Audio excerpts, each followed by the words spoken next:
The Daily Mail exclusive. The leaked files expose how U.S. pediatricians accuse their own professional body of pushing a harmful drugs-first approach on trans teens and of deliberately blocking moves to change the rules. TheDailyMail.com obtained the leaked files that expose how rank-and-file pediatricians are slamming their academy for pushing puberty-blocking drugs on teens who identify as transgender.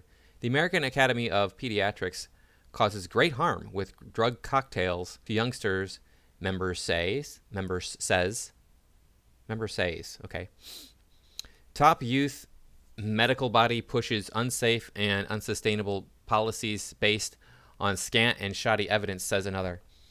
The AAP rules block a resolution calling for a policy rethink at annual meetings in Chicago. AAP says its policies are evidence-based, widely accepted, subject to review, and best bet for vulnerable teens.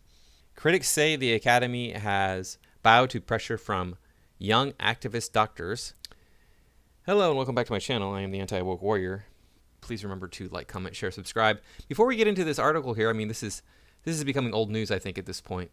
The whole trans thing is kind of fading into the background these days, and we're, I think, more focused on politics and stuff. People requesting I cover certain topics. I apologize. I can't get to those. I wish I could. I wish I had more time. If I don't know the topic already, I know my Australian fans are always asking me to do stuff. My boss seems to think that I need to work as much as possible, so he's always giving me a full complement of classes. I will probably be freed up in October, so I'll have more time then. But until my boss quits and I get a new schedule, hopefully that will go away. I mean, hopefully they will schedule me less when I get whoever the new person is to come in and take over. But the way it is now, his philosophy is, just work me as much as he possibly can. I don't know why he thinks that's essential. It wasn't that way until he took over all of scheduling for my department. Before it was shared with somebody else. And now that I'm going back onto campus, it's a long drive. I just don't have a lot of time for doing research on things. These are things that I can find easily, these articles. You can talk about them. We already know the answer to this problem. If you're watching this channel, you probably know the answer to the problem. You might not. You might disagree with me, and that's fine. You can disagree with me if you want to, but bring your evidence. The evidence of saying, well, look. Doctors have done research on this. Researchers have done research on this. It's actually a thing. That doesn't really answer the question of how does it happen? Because it can't happen. It just literally cannot happen that you're born in the wrong body. Right? I mean, I've developed completely 100% as a male. I have zero female characteristics. I am 100% male as I can possibly be. I'm a girl. Oh, really? You are you? That's an interesting conundrum because it doesn't make any sense. That tells me it's psychological in nature. I mean, maybe I'm wrong, but you got to bring that evidence and show me. Show me how it actually physically happens. It doesn't. Let's get into the article. Pediatricians across America are at war with their own professional body over controversial puberty-blocking drugs routinely handed to teens wanting to change gender. The top child health experts accuse the American Academy of Pediatrics, AAP, of pushing the harmful drugs on transgender identifying youngsters, according to damning leaked documents. Disturbingly, the documents also reveal experts believe the AAP is deliberately silencing internal criticism by blocking moves for crucial policy review. The papers leaked by a whistleblower expose how rank-and-file AAP members across the U.S. are slamming the Academy's shoddy drugs and hormones first approach to trans-identifying teens. They insist many would benefit from counseling and therapy instead. Yes, and it's my understanding this is the way that it used to go. You used to have to go into counseling and therapy, then you had to live as the opposite gender for at least 1 year, doing all of the things you would do before you went on to any of these sorts of medical treatments, whether it's drugs or even, and of course, obviously surgeries would be horrifying. They insist many would benefit from counseling and therapy instead and urge the professional body to follow a more cautious approach currently being adopted by similar bodies in other countries. Fast-tracking adolescents into powerful drug cocktails takes a huge toll on young bodies and can lead to sterility and osteoporosis, critics say. Really? So just taking a drug to pretend to be the opposite gender that you supposedly think that you are can sterilize you and lead to osteoporosis, which can be a debilitating bone disease, right? If you don't know what osteoporosis is, it's weakening of the bones. We see it mostly in older women because women just don't have the bone density, and so they need a lot more calcium, etc. If it's happening in youngsters, because it can, if you have a condition, that can be a serious problem for your whole life. For many teens, transitioning is celebrated, but others regret the treatment and seek reversals. Yep. The AAP says its guidelines to reinforce the gender a youth selects, including through drugs, cross-sex hormones, and eventually surgery, are evidence-based and that it is open to collaborative conversations on policy. But angry AAP members say the Academy changed its rules to block a member draft resolution to launch a policy review. It led to the review being sidelined at the Academy's leadership conference, which ended in Chicago on Monday. When was this article written? On the 11th, so that's a few weeks ago now. Yeah, because they want to be politically correct. We got to do the political correctness. You got to stand up for the people who make no sense because they're a minority. Instead, members took the unusual step of airing their concerns in the comments section for a separate resolution in the AAP's members-only website. In the comments leaked to the DailyMail.com, AAP members said the Academy was endorsing great harm that its care package for trans-identifying teens was based on scant and shoddy evidence and that doling out drugs and hormones was unsafe and unsustainable. I don't know what they mean by unsustainable. I wish they would clarify that. Maybe they will in the article. I haven't read this, so I don't know. Before promulgating gender-affirming care with all of its ethical implications, irreversible body changes, sterility, etc., don't we want to be sure this is the best path, wrote an anxious pediatrician. Obviously, they think it is the best path. They've said that. So you need to have a stronger argument than that. You need to have a better argument than that. You need to have the argument that this is not a thing that can happen to a person, so why are we going through the process of giving them medical treatment instead of psychological treatment? Here's some of the comments. Another member said there was no good long-term outcome data for those who undergo the arduous physical process of transitioning, and pointing to the 37,000 members of an online forum for regretful detransitioners, as they are known. 37,000. 37,000. I didn't know there were that many trans people in the whole world. Obviously, this is a whole lot of garbage. If there's at least 37,000 people who have transitioned, which is a lot more than that, then no, this can't possibly happen that often. How? How does it happen even once, let alone at such a high percentage? Ridiculous. What is most needed right now is better research to make sure we do the right thing for our patients, wrote the pediatrician who, like others, we are not identifying as such views have led to online harassment in the past. Others bashed the AAP for stonewalling Resolution 27, in which 5 members called for a rigorous, systematic review of the Academy's 2018 gender-affirming policy, saying growing numbers of transitioners regret their treatment and seek reversals. One AAP member complained they were unable to comment on the document. Another said they no longer trust the AAP as the resolution was removed and debate on the matter was silenced egregiously. This is a common way of dealing with things with the medical community. We've seen this in the past. There was a doctor, I don't remember his name, who came forward and said, hey, look, the reason women are getting this condition, pregnant women are getting this disease, is because in the morning time you deal with cadavers all day, and then you don't wash your hands, and then you go deal with women, and they get this weird illness, and it's causing them to die, etc. You're delivering babies, and the babies are getting sick, the women are getting sick. There's a correlation between you dealing with cadavers in the morning, and then the next thing you do is go deliver babies. The solution to this problem is wash your hands thoroughly between touching cadavers and dealing with patients. And the whole medical community was against this guy until he dropped the research on them and said, look, here it is, definitively. And guess what? Doctors started washing their hands, and women and babies stopped dying because they weren't getting sick from cadaver germs. So this is how they operate. They're right. No matter what you say, it's you got to bring the evidence and you got to prove us wrong. And it's like, in this case, they've gone so far the wrong way because we don't see microorganisms. I don't see a person being born in the wrong body. Nobody has ever seen that. How far is this going to go? How far are we going to go down this path of, oh, people are born in the wrong body? We've already gone all the way that we can go. We're allowing children, in fact, we are demanding children get medical treatments, irreversible, damaging medical treatments, to change their gender just because they feel like they've been groomed, because we do see people being groomed. Remember this girl from Tucker Carlson? People being groomed into thinking that they are trans when they're not. Anyway, back to the article. There's no open dialogue on these medical treatments by the AAP, posted another. Input from the membership must occur. Members posted their concerns from New York, Alabama, a whole bunch of states. The Academy has some 67,000 members. 5 members wrote Resolution 27. Dozens posted critical comments online, but it is unclear how many question the Academy's policy to affirm the choice of trans-identifying youngsters. It should be 100% of them. Obviously, it's not. I don't know how they operate, but if they operate on democratic voting system, then at least half of them think that kids need chemical, drug-related treatments for this condition. Julia Mason, an Oregon-based pediatrician and one of 5 authors of Resolution 27, said ever more colleagues across the U.S.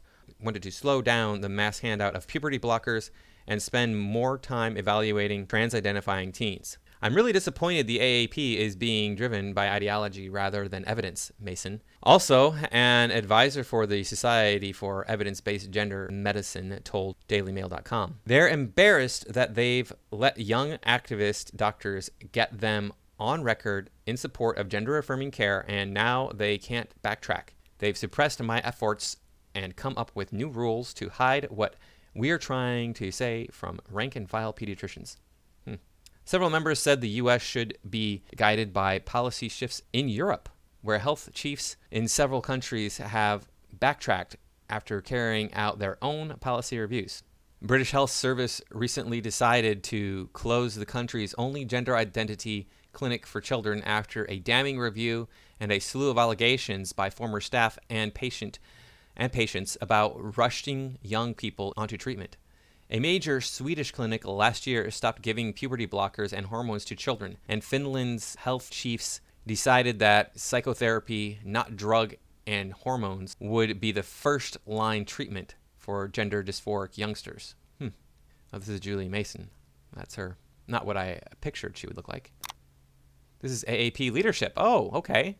Some of whom are in this undated promotional file image above are under fire for pushing the harmful drugs on transgender identifying youngsters. Here's some people speaking out. See what this says here. I just want to die. I destroyed my life with puberty blockers. With the spotlight on this issue now, all sorts of studies are coming out showing just how dangerous they are. They cause brain swelling and vision loss, amongst other things. It all makes sense now why I'm dealing with a myriad of health issues. Doctors are helpless and either don't know what to do with me or tell me it's all in my head. I'm basically a science experiment at this point. I'm only 24. I can't imagine suffering another 50 years or 50 or so years like this. I just wish all of this information coming out existed back in 2014 when I made the horrible decision of going on them. It could have saved my life. Again, like I say, we have never seen a person born in the wrong body. We've never seen that actually happen. There are people who claim they are. There's people who claim a lot of things. I can claim that I'm 6.5 feet tall. I'm not. Okay? It doesn't matter what I think. Remember the 57-year-old, I think he was, 56-year-old from 6 years ago who was claiming he was a 7-year-old girl, dressing like a woman, claiming he was a little girl? You can think what you want to think. That doesn't make you right. How many people have thought something that was wrong? Everybody. Everybody has been wrong. Yeah, here we go. Let's ruin people's lives because we know that people are born in the wrong body. Their whole body develops as one gender, but it's the opposite. Are you freaking kidding me? Really? If it happens extremely rarely, and the only reason I give any concession to it at all is because they're hermaphrodites, intersex people. Yes, people can be born with messed up reproductive organs, extra reproductive organs, etc. So maybe every once in a great hwhile, somebody is actually, his body's developed to be the wrong gender. But it's way less. It's way less than 1% of the population. And I don't mean it's like 0.1% of the population. I know it's like 0.00001% of the population. How do I keep myself from making the mistake of a lifetime? Is another person complaining about this. Some background. Growing up, and even now, I was a short, scrawny, painfully shy, meek, nerdy boy. I can't relate to that at all. That doesn't sound like it's describing me one bit. I found myself struggling with these things as I came of age. And the confluence of my nerdy interests plus growing involvement in left-wing policies led me to fall down the rabbit hole of gender ideology. I have had for some time a growing belief that gender ideology, as it pertains to men, is a social contagion, with the consequence of yet little understood self-harm. That's kind of a weird sentence. It preys on vulnerable young men and promises a panacea to their personal issues that it seldom actually delivers on. Instead, it deepens them. And that's just what's happening to me. I'm really struggling. I can't bear to live in my own skin. I am bitterly disappointed when everywhere I go, I find myself read as male. I have, as they would say, gender dysphoria, but I don't actually have it. I'm simulating having it, and I know I am because I never dealt with any of this before I fell into the clutches of this cult. It does cause me enough suffering that it leads me in moments of weakness to seriously consider transitioning. I know myself, and I know how that will end poorly, but I am worried I may do it. How do I get this stuff out of my head? How do I feel comfortable in my own skin again? How do I feel comfortable owning up to my challenges by being myself and not harboring self-destruction? That's probably self-destructive delusions. It's covered by this 18 plus gallery watermark. Well, if I could tell this person anything, I would tell them to get online and start watching people like me and other people who support men and men's well-being, want the best for men. There's plenty of other channels out there that talk about men and what men are going through in modern society and how it's garbage and how it's a huge problem and how we're seeing men suffer more than women, but it's always focused on women. Parents have complained about being sidelined as their children make rash decisions about changing gender, which are reinforced by clinicians who follow AAP guidelines and provide drugs for those as young as 13. Last month, California teen Chloe Cole spoke out against the rush to affirm youngsters with drugs and hormones. Yeah. She told a medical panel how she was encouraged as a 13-year-old to take puberty blockers and later have surgery that irreversibly and painfully damaged her body as she transitioned to Leo, a boy. In her testimony, she warned of the dangers of online LGBTQ alphabet plus people activism, unreliable therapists, and a medical process and its reversal that's left her unlikely to be able to have children and unable to breastfeed. It's Chloe Cole. And here's Aliyah Ishmael, 27, from Michigan, pictured right, is beginning the process of detransitioning back to a female after realizing that her new male identity, pictured left, did not present who she was. Yeah, good luck with that. It says right here the same thing. Likewise, Ali Ishmael, 27, from Michigan, has told of how she underwent a medical transition involving hormones and a double mastectomy to become Isa, but then switched back as she was unhappy with her new identity. Double mastectomy. Yeah, there's no coming back from that. You can get implants. It's not the same thing. Implants don't have nerve endings in them. You can't feel. It's a big just lump on your chest. Resolution 27 did not advance at the leadership meeting in Chicago. It was the only one out of 45 such resolutions that was affected by new procedural rules introduced by the Academy earlier in the year. The AAP says it changed the rules before it saw the troublesome resolution. The Academy's advice guides the work of some 67,000 members and the gender-affirming policies of President Joe Biden administration. Its policy echoes the World Professional Association of Transgender Health and other bodies. The AAP says there is strong consensus support for its transgender care model, which includes repeated psychological evaluations of patients, involves their patients, and does not always lead to cross-sex hormones or surgery. Resolution 27 did not make the cut at last weekend's meeting, but a separate resolution on increasing education, resources, and training for pediatricians on transgender care was being assessed by the board of directors. The AAP said, yeah, and I'm wondering how good that education is going to be. It's probably going to be, hey, give out more transgender affirming care. It'll be great. AAP supports the ongoing evaluation of evidence around the care of transgender young people, the Academy said. Various parts of the Academy are engaged in numerous collaborative conversations about transgender care, and we expect those discussions to continue, it added. Here's this first chart. Let's see. Do you support state laws or policies that prevent transgender youth from accessing gender transition care? Yeah, why wouldn't you? So, strongly support is the red. Somewhat support is the green. Somewhat oppose, strongly oppose, not familiar with this, and skipped. So there's very few people who skipped it. A very small percentage. Let's see here. The majority of U.S. adults say gender is determined by sex assigned at birth. Well, no, it's not assigned at birth. It simply is. That's just how it is. I mean, this is so ridiculous. You don't assign a dog a gender, do you? You look down and go, dog's got a wiener. Okay, it's a boy. Yeah, but humans are a special case. Now, humans are different from other animals. I'm not denying that, but this is outrageous. It looks like, let's see, it can be different from sex assigned at birth. So a lot of people, the Democrats, or the people who lean Democrat, 61% think it can be different. Yeah, I don't think I need to finish this article. Well, there's not much left. It looks like we're at the end. We'll go ahead and finish it off. While transgender issues have been politically divisive in Britain, they have gained special significance in the U.S.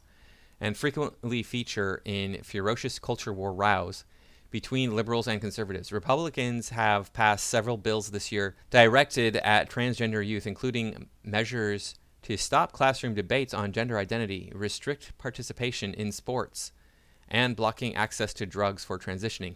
Laws in Arizona, Texas, and Alabama are aimed at stopping doctors from performing gender reassignment surgery or deterring parents from providing gender-affirming care to those transgender children. Some face legal challenges.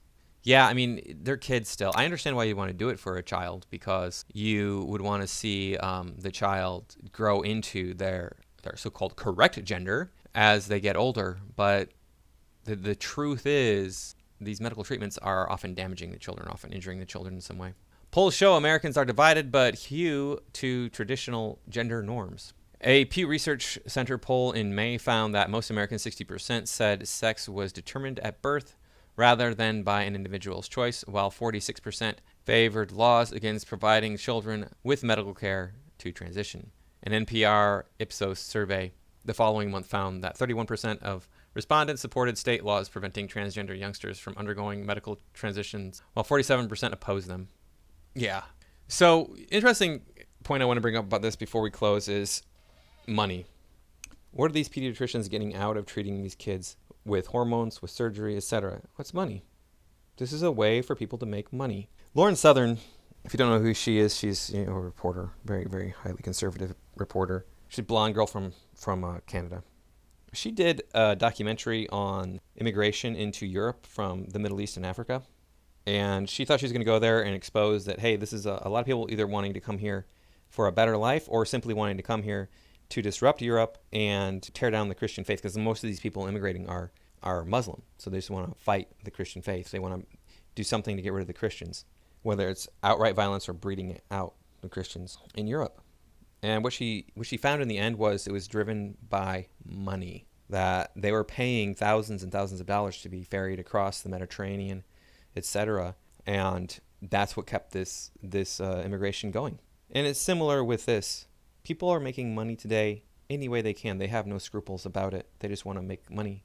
I was arguing with my student the other day who was trying to tell me, like, you can build a product and that product can be purchased from you for a lot of money. And we're talking about creative, more artistic type, entertainment type of ideas. And I said, well, then it wouldn't be mine anymore if somebody else buys it.